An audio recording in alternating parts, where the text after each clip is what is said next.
apply na lang sa government ulit. Pero kasi last year, na-approve kasi yung Bill 92 tungkol dyan sa French na yan. So, napapaisip ako parang, mag-retire na nga lang ako ng maaga. Parang yung ganun. Kasi, nakaka-stress din. Baka mag 6 months ako sa Pinas, 5 months, 7 months dito. Ganun. Yung, yung hindi na malamig dito. Kasi, kung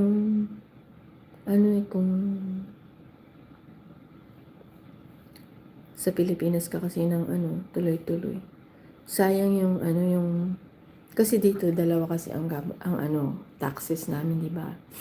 Yung sa federal, makakakuha ka diyan ng parang subsidy lang from the federal government. Kung nandito ka at nagre-rent ka ng bahay, ganun, the government will help you. Like,